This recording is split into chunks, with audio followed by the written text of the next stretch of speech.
Welcome to the tour. This is going to be a bookshelf tour, but this is not going to be just a list of the books that I have on my shelves. Books represent stories and knowledge, so I'm going to share with you the stories that go along with some of the books and the other things that are on my shelves. We're going to start with that one.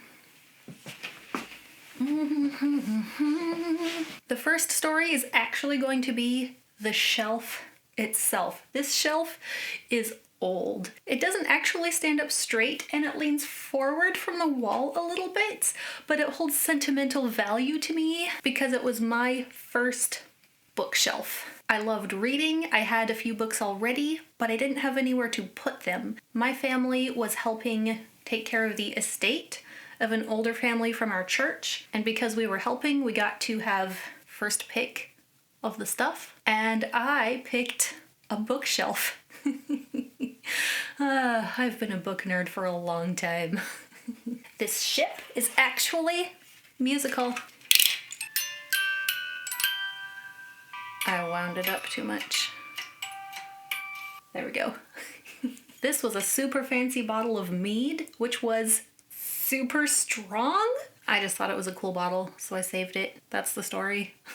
This paper flower was from our local book sale, where I often go and find little treasures of books that people have donated, and I have since made a bunch of these myself. But that was the first one. If you're a book nerd, you probably know that collecting books and reading books are two separate hobbies. Sometimes I collect books that are just old and cool or pretty. This stack right here is mostly here because I like how it looks. I have read Sense and Sensibility by Jane Austen, but there's also Bambi, Pinocchio, Sweet Girl Graduate, and I don't know. It's pretty though. Beside the Bonnie Briar Bush. To my wife. Ugh.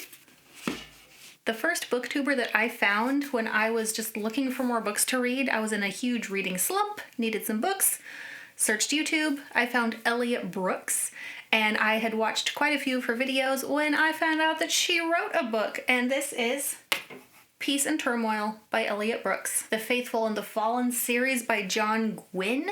I am really looking forward to reading more John Gwynne books. From everyone that I have heard that has read his further works after these, his writing only gets better, and I already like these, so looking forward to the rest. Also, I saw Malice on the shelf at Barnes & Noble pretty shortly after it came out, and from a distance, I thought it said magic, and I was like, ooh, that looks cool, and I got closer, and it said Malice, and I was like, that sounds like a negative sounding word. I don't want to read that. Now I have all four. Don't you know what they say? Don't judge a book by its cover. This was one of the first series I read that was newly out, and I had to wait for the next books to be published. A Natural History of Dragons by Marie Brennan. I loved the art on this, the name. I loved that the character is going out to study them as a dragon naturalist. This is the series that made me interested in reading Emily Wilde's Encyclopedia of Fairies, and I really enjoyed all 5 of these. It's like a Victorian era, but with dragons. Got me some Robin Hobb here, more Austen, some Raymond Feist. These are kind of out of order, but I wanted light colored / white books. So there's my white shelf. Going lower. Princess Bride, one of the few books that's just not as good as the movie. Ella Montgomery, Fairy Tales. Christie, a classic. Oh, I haven't read this one yet, but I love the first one. Book 4 of the Enchanted Forest Chronicles. T.J. Klune, Strange Planet by Nathan Pyle. Kon-Tiki, borrowed from my brother, which I will read and give back at some point. Super old Edgar Rice Burroughs. His works can be a little repetitive and problematic because of the era they were from. I love these super old versions though because they look cool. How low can we go? Voila, my floor. Now down here are my husband's books. Some Michael Crichton, some Orson Scott Card, some zombie stuff that we have going on here. I could take those out to my husband's office, but he doesn't have a bookshelf, so guess I can share. Frankenstein, which I will read soon. This one, I don't know if I'll read it or not. It was kind of like a Indiana Jones style thing. Some Terry Pratchett, some drawing books, some religious stuff. Let me just swivel you to see the books on my floor. I need a bigger bookshelf. The books on the floor don't count for this video because this is a bookshelf tour. Between my shelves, I have this tree. My husband likes to tease me about this tree because I planted a tree way too close to our deck and it got too big and we had to chop part of it down, which made me sad because I love trees. So I saved part of the tree because I love it. And the flowers are just because I think they're pretty, but also off. Onto the tall shelf. This shelf was one of the first pieces of furniture that my husband and I bought together as husband and wife. Actually, before we got married, because we were putting it in the house that we were going to move into. If you've ever shopped for adult beverages, there's this thing called top shelf liquor. Sometimes I subscribe to that method for my books, and I have my top shelf books. The problem is that the more books I collect, the more top shelf-esque books I get, and the top shelf worthy books keep going down and down and down, and it's not perfect. I'm not saying that Lewis and Sanderson are technically above Tolkien, it's just also how I think it looks pretty, so don't judge me. Or roast the shelf if you want.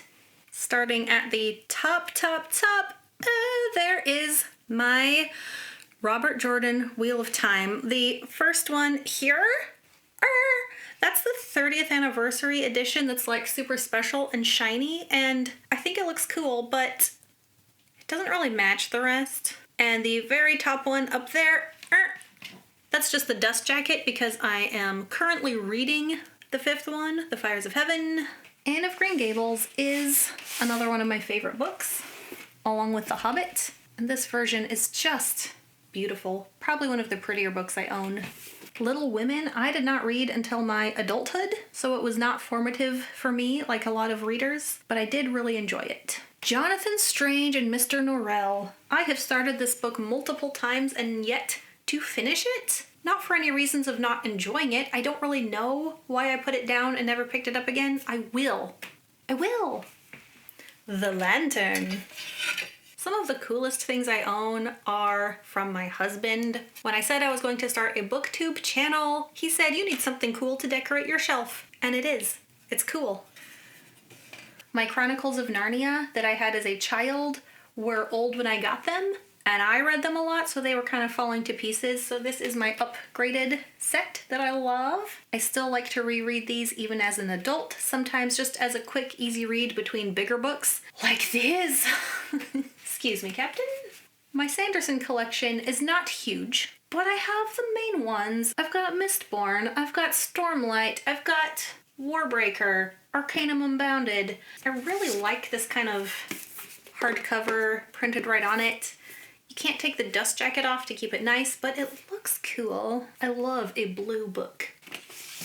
And then there's the Captain himself. You know those machines that are full of stuffed animals with the claw, and you can never actually get one of the stuffed animals from the machine and you waste all your money trying? The one at our local Walmart had Star Trek characters, and he was sitting right in the front, and I looked at it and I said, "Aw, I wish I had that." So like that scene from The Office where Toby gets the duck for Pam, my husband tried really hard, could not get it, went onto Amazon and bought me my very own little Captain Picard. Who, by the way, is the best captain. If you don't agree, fight me. Going down. These are some cool old fairy tales that I got at a used book sale. I just think they're beautiful. I have read the fairy tales in them, and I keep them on my shelf because they're pretty. I might say that a lot.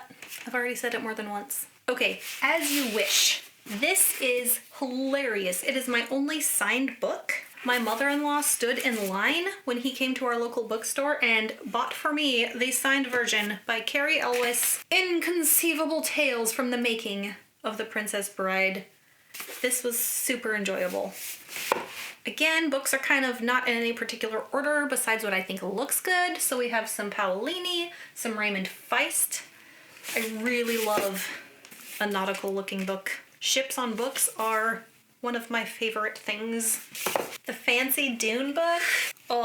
Oh, it's pretty. Oh, it's shiny. My character study video of Paul Atreides from the first Dune book is my highest viewed video, which I feel a little bad about because I do more fantasy than science fiction, but whatever. It's a good book. Little more Frank Herbert, Emily's Encyclopedia of Fairies, and then my Tolkien collection. I think these are worth pulling out a little bit just to look at more closely because they are not on the top, but they're like centerpiece, you know? My very last teacher appreciation day as a teacher at the school I worked at for years, one of my coworkers and parents to a very talented and intelligent student. I'm not just saying that because she's probably watching. It's true. These are some beautiful David Day books. A Dictionary of Tolkien, The Ring Legends of Tolkien, an Atlas of Tolkien. The other thing I like on a book besides nautical stuff is dragons. I mean, does it get more beautiful than this? Oh. The Tolkien Reader, The Silmarillion, which I have not read, but I plan to this year. The Book of Lost Tales, The Children of Hurin. For Christmas this last year, I got all these fancy new illustrated editions of The Hobbit and The Lord of the Rings, illustrated by Alan Lee. I'm not actually going to take them out because they're kind of hard to get out and be careful with, and just look at it. Oh, just the box, even just the spines, it's just a thing of beauty. My husband knows how to buy good gifts. These last two are from my brother. This is a set of two, the maps of Tolkien's Middle-earth. I do love a good fantasy map. These come out. This one is a book with pages and stuff. This one literally has the maps that you can open and unfold and hang up on the wall, which I had for a while before getting my giant tapestry that I have on the wall, also from my husband. Don't be jealous of my books, be jealous of my husband. Also from my brother, a Tolkien bestiary with art. More beautiful illustrations of the living things from the world of Tolkien. So good. I'm not ignoring this, I'm getting to it. So I actually prefer the recorder to the tin whistle, but I'm not leaving my recorders sitting out because I have nice ones. Besides having been a music teacher, I just like music, and things like this are kind of nerdy and fantasy related and whimsical, and I just love them.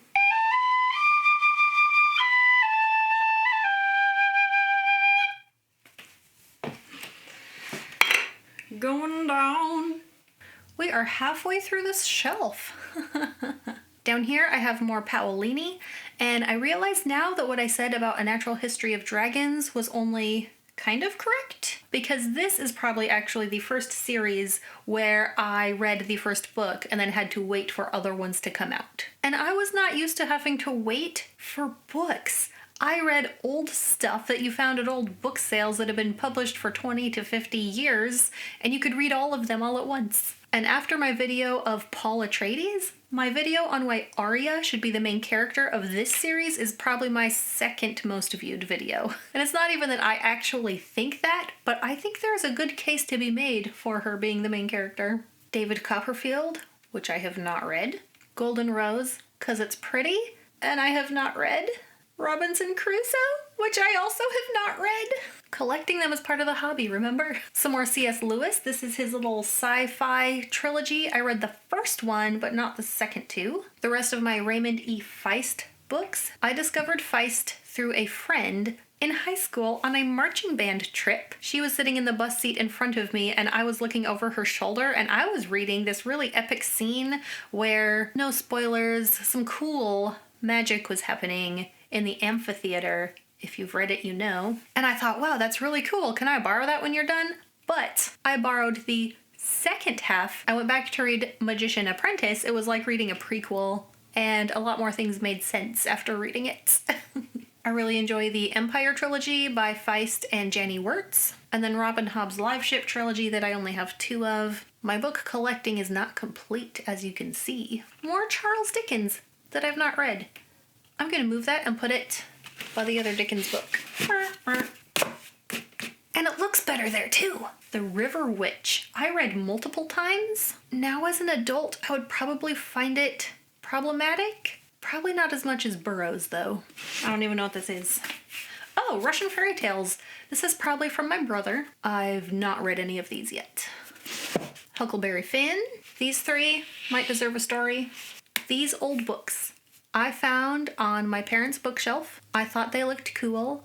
And these 3 books introduced me to a whole new world of fantasy. These 3 books right here are probably why I love fantasy as much as I do. They were my introduction. My mom was getting rid of these. She had them in a pile to put in a yard sale, and I rescued them. I wanted these. These are nostalgic to me.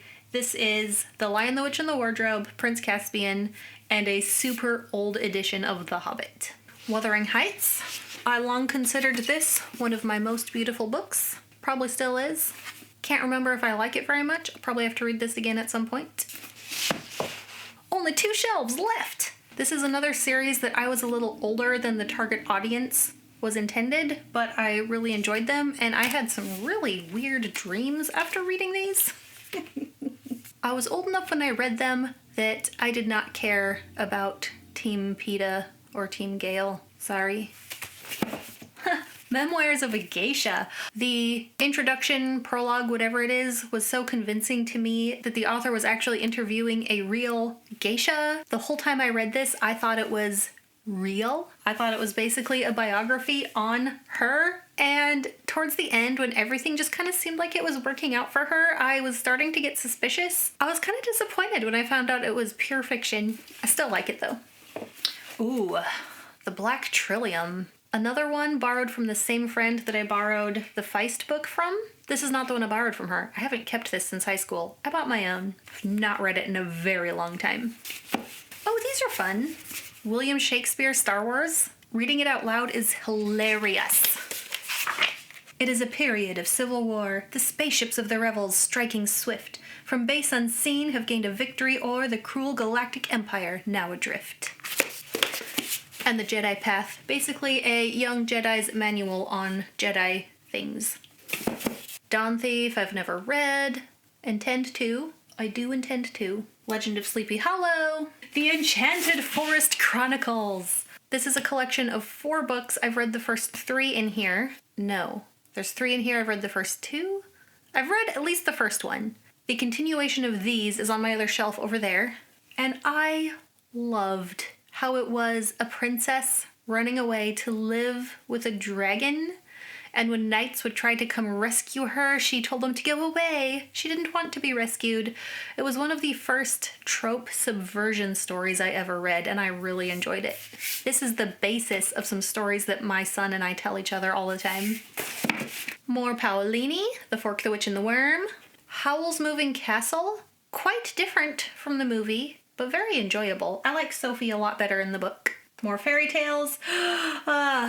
The rest of my Ella Montgomery collection. These are her most well-known works. The ones on my other shelf are more short stories.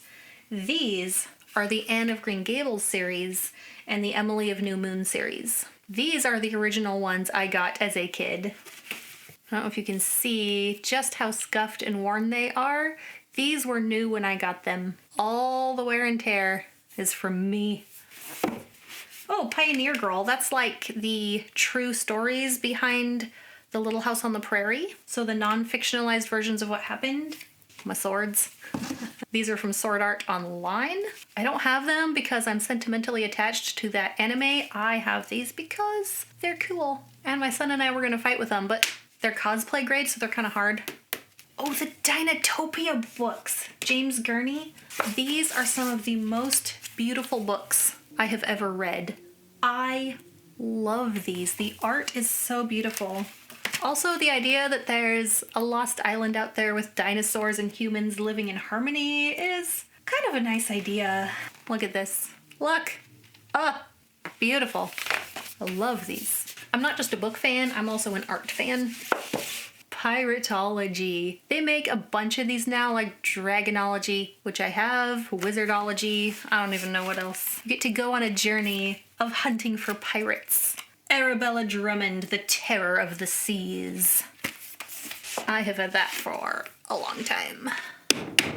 Time to go to the last shelf, shall we?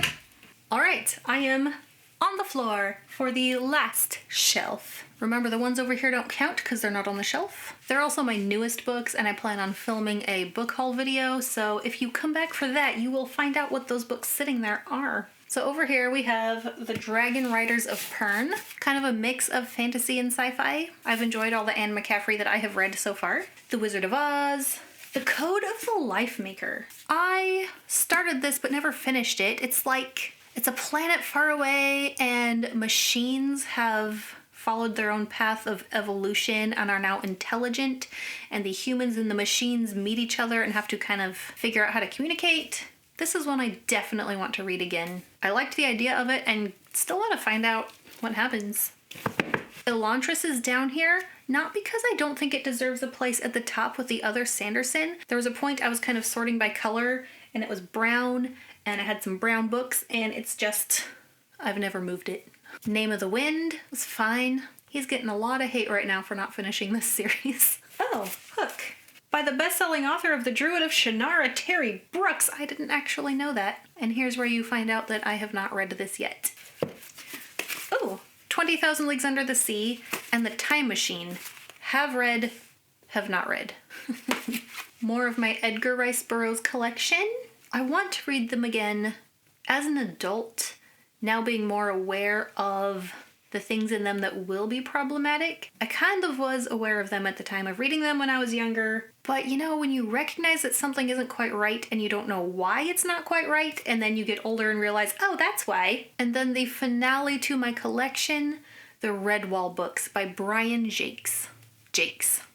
I heard him say it once on TV, and I think it's Jakes, but it's spelled the same as Jacques, so you tell me. I'm usually wrong about pronunciations. My first Redwall book was Mossflower. Another friend of mine from high school that I was in marching band with, we were such a bunch of nerds, right? Got me this one because she thought I would like it. I guess she was right. I have cried over multiple of these books. I look forward to someday my children reading them and walking into the room and finding them crying with a book in their hand. I shouldn't look forward to that part. I do look forward to them loving books. My oldest is in first grade and learning to read, and he loves books and loves stories. I hope it stays. That's all of them! We did it! This is gonna take so long to edit. There it is. Now you know more about me as a person, more about what's on my shelves, more about how often I actually read the books that I buy. Thank you for watching, and I hope you come back to the channel to watch the videos I make about these books that I read. And I hope to see you next time. Bye. There is my tapestry. I love it.